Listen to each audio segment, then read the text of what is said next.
There's someone that I want you to meet. Got a lot of names because she works in the strip club. Lois, This is Malorie. Hey, how you doing? Hold up! She said run away from Florida. You're crazy! Then go lock yourself up in your damn house again. So it's your job to take care of her? Why not? You tell me what you want, Doug. Pretend some runaway stripper's your daughter? Got any kids? We had a daughter. She died in a car accident. That sucks. It does. You think it's all her fault? We don't talk about it. Ah, the gentle side of James Gandolfini. I mean, this guy, I've seen him like just be scary and everything. There's even a video of him like attacking some guy at the airport. You remember that? Real. Oh, yeah, no, that's what I'm talking about. That wasn't no movie either. That could have been his own movie. James I love how he Gandolfini hit that fucking guy you up. jacked up, and then he kind of realized, okay, I'm being caught on camera. It's gonna be a lawsuit. So he kind of brushes the guy off and picks him up, and Pats buys him on the sandwich. head. Yeah. All right, let me take these pictures because if you cameras were in there, I'll be a murder your fucking ass right now. But yeah, now in this movie, I've seen James Gandolfini be in like soft roles maybe like one other time. Yeah, not that often. Well, Yeah, not that even so, often. he's so stressed in this film through the first 30 minutes or so, but he's just so stressed you're waiting for him to break, for him to Fucking go somebody crazy. to get on the wrong end of James Gandolfini and regret it for the rest of their very short Oh life. yeah, no, I was waiting on him to go Sopranos on somebody, and I was, that's the thing that kind of kept me through the movie. I was like, when is he gonna go crazy? When is he gonna lose his mind? No, he had a little chick on the side. He had something. He had a pressure release valve. Yeah, yeah, we're talking about Welcome to the Rileys, where James Gandolfini, and what's his wife's name in the movie? Melissa Leo. Is that the actress's name? That's the actress's name. Yeah, that's the actress and who's his wife. Yeah, they're having some kind of problem, and yeah, you're right. James Gandolfini, he's got like a girl from the side, and just things don't seem to be going well for them. And then there's something that happened to the family, and I won't say it here, but something happened that's kind of tearing this family Well, apart. what you're not mentioning is that they are just like such a typical Midwestern, old married couple. Not old, but just middle-aged married couple. Well, the marriage is old, but but it's just the kind of like, they live in the suburbs where everybody would see them as like, oh, that's that couple. They've been together for decades. Hey, you think They're nothing's wrong? They're well-to-do. He owns his own business, so it's a nice place, nice town. They have nice friends. The problem is that this thing that you're talking about that tore them apart, it happened a while ago, and they've just sort of sank into complacency. They're just like, well, there's no love here anymore, but we don't really know what the fuck else to do. They won't talk about it, and the wife has developed agoraphobia. Yeah. And they slowly reveal this to the audience when you're watching it, to where when you understand, you're like, oh, okay, that makes sense why this couple is so messed up. Yeah, It really did a number on them. Yeah, no, something needs to something needs to happen in their lives, anything to jumpstart not only their marriage but both of their lives over again. And it's weird that it comes in the form of Kristen Stewart, who's a teenage runaway prostitute. So if anybody wants to ever see Bella be a skank from Twilight, this is the movie. More of a skank. I was going to say. I kind of saw that in the first two films. Right? Yeah, I mean, she is possibly the worst whore I've ever seen, who is constantly broke, got no money, scabbed up knees. Bruises all over the place. What do you think? Constantly Whores get ripped off. You live in some fantasy world where whores are all well-to-do and have big bank accounts. Well, I mean, but she's pimpless for one, so she don't have anybody taking her money. She just cannot. She can't close on a deal. I mean, her nickname should have been 7-Eleven. Yeah. Because she never closes. I will say that she did have a perfectly pristine ass, though, despite all her bruises and knocks. Where I was like, wow, will somebody make a cast of that and sell it to me? You know what, co-host? I was thinking the same thing. I mean, you look at this girl, she's greasy, she's got bad acne. I mean, yeah, we just mentioned she's all bruised up like she's a meth addict or a heroin addict. And the only thing I could think of, even when I saw that ass and it looked nice, because there's a lot of shots of Kristen Stewart just laid over with a thong on. I'm just thinking that ass is stinky. They don't even have a Thank God. in her crappy old little house in the broken down in the bad part of New Orleans, which is saying something. She doesn't even have a shower and hasn't for God knows how long. It's like, how are you making a living as a stripper / hooker? How? No. I mean, you can look at you and go, well, I bet you she'll be cheap. I can get a blow. No, thank you. Yeah, no, this chick needs Martha Stewart as a pimp to clean her up. You know, It's like maybe she was telling Mr. Clean is to smack her around. Maybe she was telling her clients, "Hey, do you remember me? I was in Twilight." Don't look like the girl in Twilight. It would take this is what happens if your vampires don't sleep with their human girlfriends. Eventually, they freak out. They're like, "Look, fuck this stupid wing. I'm going to get laid." Well, I tell you what, a wolf is the only thing that can handle that stinky ass. Because I mean, she truly is. I mean, we're saying all this. So you're people, Team Jacob, is what you're saying. I am team nothing for this chick right here. I'm team stay the fuck away from me, because I'm looking at her. We just really want to get across how much of a departure it is from any kind of clean image you have of Kristen Stewart. I mean, she really is trying to get away from that. I mean, in this movie, she is the definition of a bridge and tunnel hoe. I mean, she's the skank hoe. yeah, oh yeah, she's the chick at the truck stop who comes and asks you like desperately in your car. You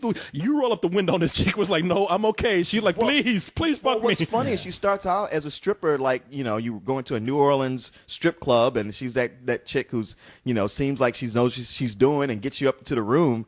But it ain't long before you go like, "Wow, she's not very good at this." Yeah, and that's what just soon keep my money. Oh yeah, and that's what happens with James Gandolfini. He's trying to get away from a convention where, you know, ain't nothing is doing it for this guy in life.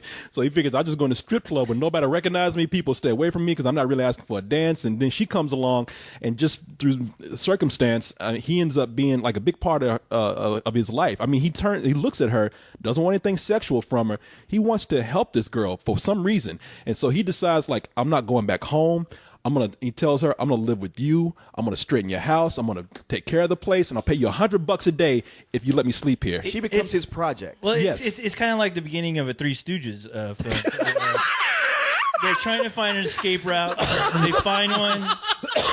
It's a house of prostitutes and whores, and all of a sudden they're trying to make house. You are so right. It is like that Three Stooges episode and where everything goes wrong. they start out as salesmen and they're running from something, and then the next thing you know, they're in the army. It's like James Gandolfini. He's at a convention. He's trying to get away. Next thing you know, he's taking care of a teenage runaway prostitute. Yes, sells his business, sells his car, tells his wife, "I ain't coming back home. I'm doing this for a while." It ends up being a real, but out of all of this weirdness, this surreal situation that's going on for this guy, it ends up being a very sweet film. I walked into this not knowing what I was getting into. Cyrus, you're the one that was telling me about it. You were like, "Hey, this is getting a lot of good word of mouth." I heard a lot of good word about it, especially about the performances. People were saying, "You never liked Kristen Bell and everything else. Well, you'll have a different Kristen Stewart. It's Sorry, too many Kristens out there. But you never liked Kristen Stewart and anything else. You'll probably change your tune after seeing her in this." And I was one of those people who've never had a good thing to say about her. But she really was good in this movie. Yeah. She that role is one that she has to really debase herself in there, and she does. She takes it all the way down for this role, and it's painful watching her. You just made it sound like she just got like a blowjob from Long Dick Dong. she has to debase herself and take it all the way. She got a blowjob from Long Dick Dong. I mean, just the lack of self-respect that she has. I mean, for Kristen she had Stewart to strip away ego completely. Oh yeah, she's an That's actress. what they do. She's an actress, and in this movie, she proves yes, she is an actress. She can totally separate herself from that other crap she's been doing. And yeah, I mean, I also think it had a lot to do with this director. I mean, everyone did such a great job in this film, including I thought the biggest standout performance was the wife. Melissa Leo. Yeah, I agree. Because you really do sympathize with her, especially like with small moments where it's like they really sell you on the fact that this woman has never left her house, especially when she's trying to get in her car to make the trip to New Orleans. I mean, you're like, wow, how fucked up did this thing that happened to them really make her? You know, it's like you just feel for her so bad. I felt like her story, just making that trip, is a movie all in itself. It is. You're right. Of all the things in the movie, that was the part that I enjoyed the most. I mean, Kristen Stewart, you know, for me, I don't know how many things I've seen her in, but the Twilight movie is the only thing I've ever not liked her in. I've seen her in other stuff where I liked her fine. I never think of her. I was going to say the same thing. I've never thought she was terrible. I just thought she got into a movie where people just really held it against her, because she's in a lot of stuff before this character. And when she was in the Runaways, yeah, I didn't like her in that. People were saying they did, and I was like, "What? She's just sneering her way through this whole movie. It's a one-note role." I liked her in the movie. I thought, okay, this is the movie that she thought would kind of help her make a departure from that Bella character. But unfortunately, the character was not. It's not even the character. It's based on Joan Jett. Yeah. She played Joan Jett in the film. It was.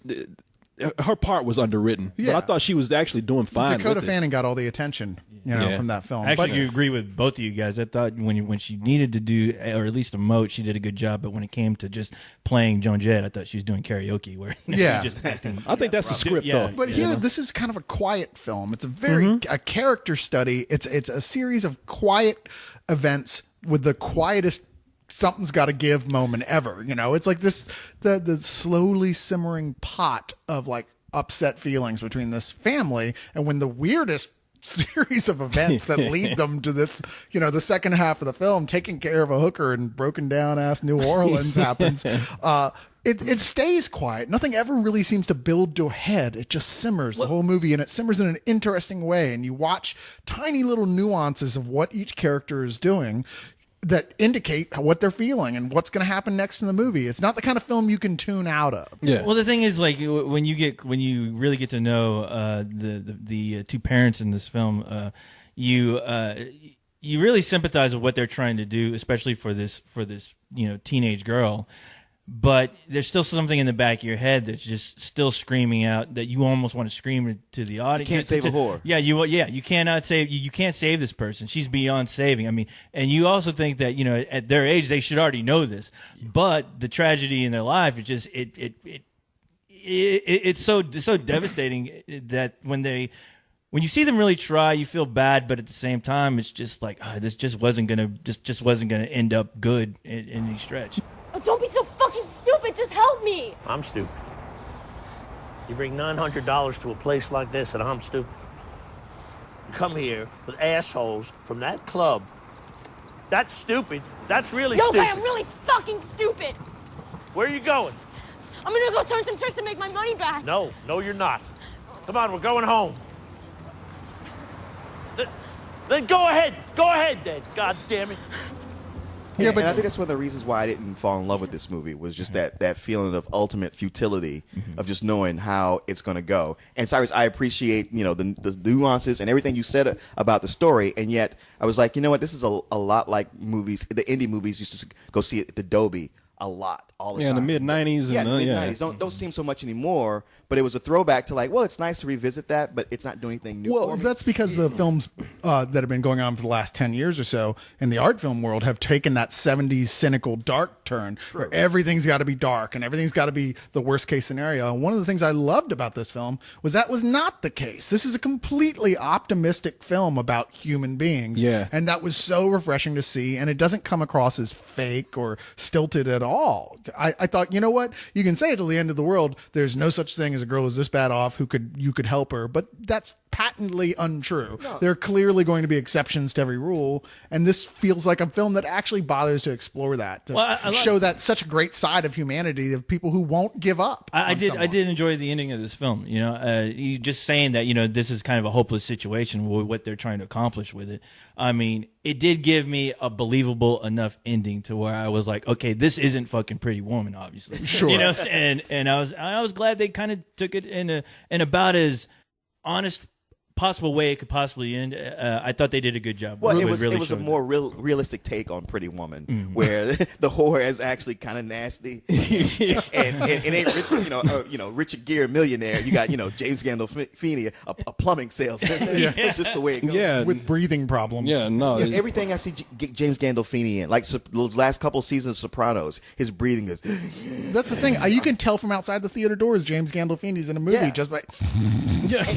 Can you imagine how that guy snores? I also got to say, like, his accent was bothering me. It just felt like he was really laboring to do it, whereas the actress who played his wife, like, no effort at all. See, I wondered what people would think about that, and I wonder if it's because we just seen James Gandolfini be one type of character for so long that we holding that against him. Well, now. See, it was a thing where he first started talking, and I thought that I was like, God, I'm getting that Travolta feeling where I can tell he's putting on an accent, but maybe it's because I'm just used to Tony Soprano. Yeah. But once the wife came in and started talking, I was like, no, it's not that. No, it's him. I felt the same. But as the movie went on, I just completely forgot about it. But just because I think I was just so engaged in the story. But every once in a while, it would come up when there was a particularly heavy accent moment from him, because then he would slip right back out of it again right afterwards. And I was like, okay, either do the accent or don't. That's what it felt. Well, if it means anything about his acting in this movie, I was so into his character, and liking his character so much that I didn't even pay attention to the And accent. he is thoroughly likable. It's probably the most sweet character he's ever played. Oh yeah, no, you know what? And the reason why it makes you think about those movies from the '90s, those independent films, is because as an independent film, they were able to take those feel good films and add some level of realism, add some level of maturity to it, hide it under a lot of crudeness to just make it gritty or realistic, and also add a little bit of bittersweet to it so that it seems like it's real. And broken down the formula. Oh yeah, I really love those. That's why I love this kind of movie. I mean, I love these kind of films where it's not trying to make me feel like total shit, but it's also giving me what I love about some of the mainstream movies in a more realistic package. No, I really did. I love this movie the more I thought about it. Maybe it's because it's one of those films where, those rare films where I walk in not knowing what I'm going to get, and then I come out totally surprised and didn't know where the movie was going. Yeah, and I really love the movie. I mean, I love all these characters. So yeah, it's a big full price for me. I mean, I like it. I admire everything y'all said, and you've kind of like made me go like, huh, maybe I should need to give this a second look. But my feeling on it is, just because of the things I've said, I really like it, but it's a high matinee for me. I can see both what you're talking about, but those things didn't bother me so and I much. understand that. You know, I was with Corey at that 100%. I'm like, wow, thank you. Here's the type of story. You're welcome. Here's the type of story that we don't really see. Go in the other room? No, we made out early. I can still. We held hands while watching this movie.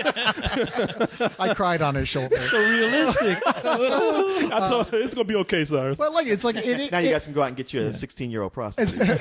as odd as it sounds on the outside, it sounds if someone said, okay, this is going to be a big budget theatrical release, it would be like totally, you know, a machine. It would felt false on every note. And the thing is that this is just it's almost brutally honest about everything, and yet it's never really dark either. It was charming, and everybody's great in it. I give this a full price. Yeah, I have to say I'm going to give it a full price too. I'm glad it didn't go into a route to where it just got so dark that it just loses me, because you just seem that would be any type of film like this, that would be the typical way to go with this type of film. And I'm glad it didn't go that way. It just gave me an honest portrayal of these characters who I really believe, and of this hooker who just didn't know exactly what she was doing, because I mean, how could she? She's a 16-year-old kid. But other than that, I thought the directing was really great. I really give a lot of credit to all the great performances because of the director. Because if you're able to have fucking Bella really act, then I'm like, well, how come she couldn't do that in those fucking Twilight films? Well, because you got to have a decent stuff to read out loud to be able to Still, act. look at Harrison Ford in the Star Wars movies. He's great. Look at all those lines he had to say. You know? Wait, what are you conceding? No, nothing. I don't want to start anything. But no. Ho says, "Welcome to the Rileys, as good as Star Wars." I wish. Definitely better than those prequels. But no, I'm gonna give it a full prize, because this is one of those smaller films that you're always hoping at least to see once a year. You know, where you can just it's just a quiet story, just telling a simple story, and it worked. I tell you that one of the things that kept me going through this is because we're so used to those other kind of films that you're just waiting for the other shoe to drop. You're waiting for the totally fucked up bad shit to happen. I was waiting for Kristen Stewart's top to drop off. Well, we were waiting for that too. I was waiting for that whole naked nude scene. I'm like, please don't just give me the ass cheeks. I want more. I said bad thing to happen. Which, you know, maybe if she really was this whore who's so nasty, like, you wouldn't want to see what's going on. Right? It would have been a Ren and Stimpy picture with her ass naked. You know? It's like, oh, you have a tattoo on your boob? No, that's a lesion. Those Tanya Harding fried egg looking tits. Oh, man. Hey, I like that video. Speaking of trolls and all that kind of stuff, watch the movie and try to catch Ali Sheedy in there somewhere. It's a very fleeting moment. Troll. I know. I know. That's not nice. No, that's not nice. She could be any lower in her Stop the career. recording to insult that. I know. I was just being stupid. She's very attractive. I'm just kidding. What did you? Now you're making it worse. When the last 20 minutes did you fucking become Ali Sheedy fans? Y'all talking shit before we even started recording. Hey, y'all just leave. Breakfast Club all the way. Fucking boy, throw me under the bus. now. I can't let you do this anymore. You're not my mom, so get out of my way. Where are you going? Come on, we're going home. Then go ahead, damn it. I'm nobody's little girl. Break my heart. Where are you staying? Here. I'll stay here too then.